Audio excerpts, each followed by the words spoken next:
안녕하세요, 한미가족 여러분. 오늘은 8월 13일 금요일 아침입니다.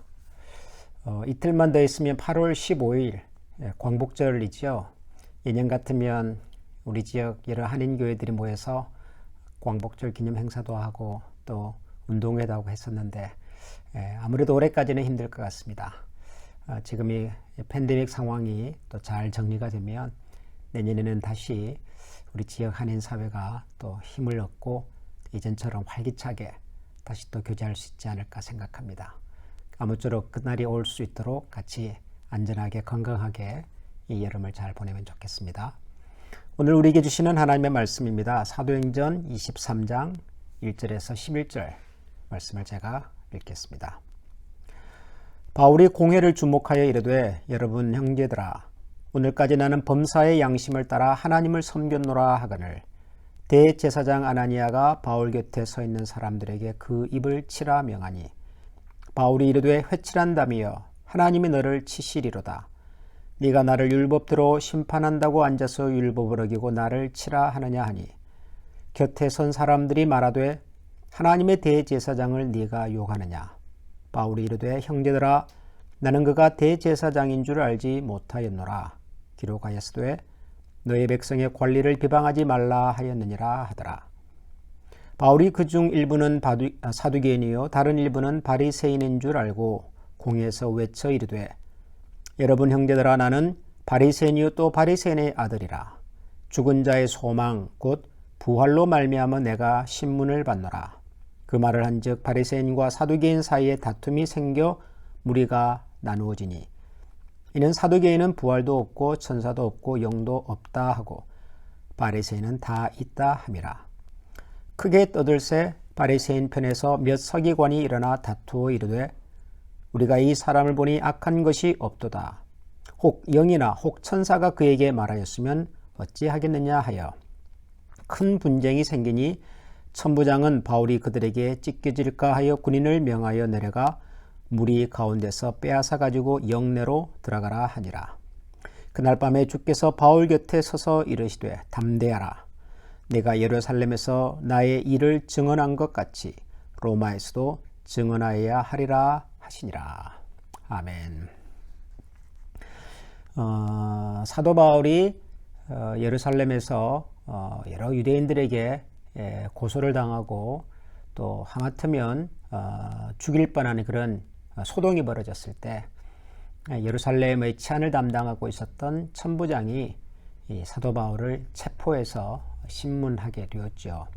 처음에는 그가 로마 시민이라는 사실도 모르고 채찍질을 하다가 나중에 그가 로마 시민이라는 사실을 알고는 이제 신문하는 방식을 바꾸어서 정식으로 그 당시 유대 사회의 최고 의결 기관이었던 산헤드린 공회를 소집해서 이제 그 자리에서 사도 바울이 뭐가 문제인지를 이제 확인하고 공개적으로 판단하는 그런 장면입니다. 그 공회에 모였을 때 공회 구성은 대개 그 당시 유대 사회의 종교 지도자 중에서 대표적인 두 그룹의 사람들이 공회 회원들로 구성이 되어 있었습니다. 하나는 우리가 많이 들어본 바리새인이죠. 바리새파 사람들. 또 하나는 사두개파 사람들입니다. 사두개파. 우리가 성경에서 뭐 바리새인, 사두개인 이런 말들이 많이 등장하기 때문에 익숙하긴 하지만 사실 정확하게 이분들이 어떤 분들인지를 잘 모르죠. 뭐 바리새인이나 사두개인이나 다 그 당시 종교 지도자 그룹이었고 또 예수님에 대해서 비판적인 입장에 서 있었던 사람들, 그 정도 우리가 알고 있습니다. 그런데 이 두 그룹은 예수님을 대적했다는 측면에서는 같은 편이라고 할 수 있지만 사실 자기들끼리도 늘 대립과 갈등을 가지고 있었던 일종의 라이벌이죠.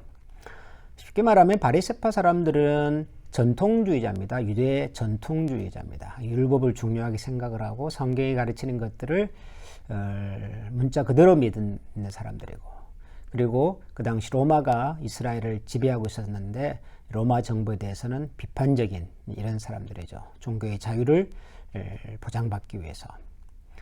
반면에 사두개파 사람들은 일종의 현실주의자입니다. 그들도 종교적인 지도자 그룹에 있긴 했지만은 그것보다는 자기들이 로마의 지배 아래서 기득권을 보장받기를 더 원했던 사람들입니다. 그래서 로마 정부의 통치를 어느 정도 인정을 하려고 했고 로마 정부와 타협하는 사람들이고요. 현실주의자이기 때문에 성경이 말하는 좀 신비로운 내용들은 믿지 않았습니다. 대표적인 것이 부활 혹은 영적인 존재, 천사들의 존재를 믿지 않았던 사람들입니다. 그래서 바리새인들과 사두개인들이 이런 어떤 신학적인 논쟁으로 만나면 항상 다투고 싸웠습니다. 사도 바울이 공회에서 지금 신문을 받고 있는 재판을 받고 있는데요. 그 내용은 그가 전한 복음 때문이죠. 그리고 복음의 핵심은 예수 그리스도의 부활입니다. 바울과 예수 그리스도의 복음을 공격해야 되겠다는 측면에서는 바리새인과 사두개인들이 하나였지만 정작 예수님의 부활이라고는 구체적인 항목으로 들어가면 사두개인과 바리새인들은 서로 극명하게 입장이 달랐습니다. 사두개인, 바리새인 두 그룹으로부터 공격을 당하고 있던 사도 바울이 이 공의의 석상에서 바로 이 이슈를 제기를 한 거지요. 예수님에 대해서 비난하고 공격하던 사람들에게 갑자기 나는 지금 내가 전하는 예수님의 부활에 대한 얘기 때문에 이런 비난을 받고 있다. 나는 바리새파 사람이고 난 바리새인으로서 부활을 믿는 사람인데 부활 얘기했다가 사람들이 이렇게 나를 공격하고 비난하고 있다. 이렇게 자기 입장을 부활이라고 하는 주제로 다시 사람들에게 전달을 했습니다. 그러자 그때부터 부활이 이제 공의의 중요한 논점이 되어버렸습니다. 바울과 그가 전했던 복음보다도 바울이 말한 이 부활이라고 하는 신학적인 주제에 대해서 사두개파 사람들과 바리새인들이 서로 대립하게 되었습니다. 그러다 보니까 정작 사도 바울을 비난하고 고소하려고 했던 애초의 목적은 이제 슬그머니 사라져버리고 신학적인 논쟁이 장이 되어버렸고 공회장은 굉장히 어수선하게 되었습니다. 그렇게 되자 예루살렘에 치안 책임자였던 이 천부장은 공회를 이제 중단하게 하고 바울을 그 분쟁에서 빼내와서 다시 자기가 감독으로 있는 지도하고 있는 영내로 데리고 들어오게 됩니다. 사도 바울이 사내들은 공의에 불려갔다가 하마터면 큰 어려움을 당할 뻔했는데 아주 이제 기가 막힌 그 한마디 말로 그 어려움을 벗어나게 되었던 바로 그 장면의 이야기입니다. 사도 바울은 어떻게 이런 생각을 해낼 수 있었을까? 우리는 이제 성경을 통해서 역사를 읽는 입장이니까 비교적 그날 그 현장의 분위기를 실제로 느끼지는 못하고 있습니다. 제3자 입장에서 굉장히 담담하게 우리가 읽습니다만은 만약 우리가 그 현장에 있었다면 사도 바울이 뭔가를 고민하고 깊이 생각을 해서 내가 이 시점에서는 부활이라고 하는 이슈를 제기해서 저 사람들끼리 서로 다투게 만들어야 되겠다. 아마 그런 생각을 했을 가능성은 극히 적습니다. 사람들이 당장 사도 바울의 생명을 위협하는 그런 굉장히 공격적인 적대적인 분위기 속에서 논리적으로 차분하게 뭔가를 생각한다는 것은 현실적이지 않으니까요. 그럼에도 불구하고 사도 바울이 이런 얘기를 했다는 것은 그만큼 사도 바울이라는 사람은 평소에 그가 전하는 복음에 대해서도 그렇고 그의 복음을 반대하는 사람에 대해서도 어떻게 예수 그리스도의 복음을 효과적으로 설득력 있게 성경의 가르침을 기초해서 잘 전할 수 있을 것인가에 대한 고민과 생각이 평소에 많았다는 것을 반증하는 것이죠.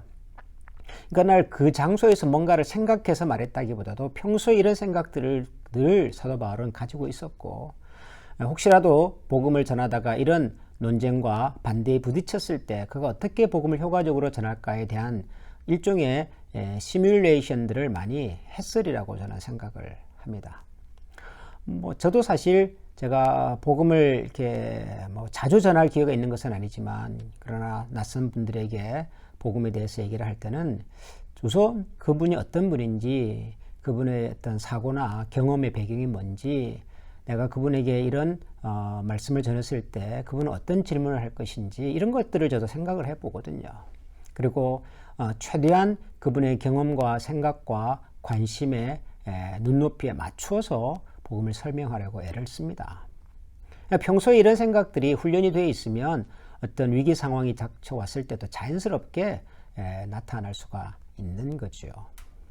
그래서 저는 평소에 우리가 성경적으로 생각하고 성경적으로 사고하는 훈련들을 좀 많이 하면 좋겠다라는 생각을 합니다. 제가 몇 주 전에 주보 컬럼에 생각하지 않는 그리스도인 뭐 이런 주제로 글을 하나 쓴 적이 있는데 혹시 여러분들이 그 컬럼을 보셨는지 모르겠습니다만은 어떤 사실에 대해서 아주 지나치게 확신하는 사람일수록 이렇게 고민과 생각을 좀 적게 하는 것 같더라고요. 우리가 이런 분들을 좀 근본주의 이런 표현을 쓰거든요. 꼭 종교적인 표현만이 아니라 사상이나 이념이나 여러 가지 면에서 문화적으로도 그렇습니다. 이게 너무 확실하게 믿는 사람들일수록 생각과 고민을 좀 적게 하는 것 같아요. 근데 우리 그리스도인들은 성경의 말씀을 확실히 믿지만 그러나 생각도 하고 고민도 하면서 읽고 또 들어야 합니다. 우리가 믿는 우리 신앙의 아주 핵심적인 내용들, 특별히 우리 지금 사도신경에 나오는 신앙의 고백이라든가 우리가 십계명을 5계명까지 살폈습니다만은 십계명이 가르치는 것들에 대해서 그냥 당연하다라고만 생각하지 말고 당연하게 생각하지 않는 사람들에게 우리가 이런 가르침을 어떻게 소개하고 나눌 수 있을까?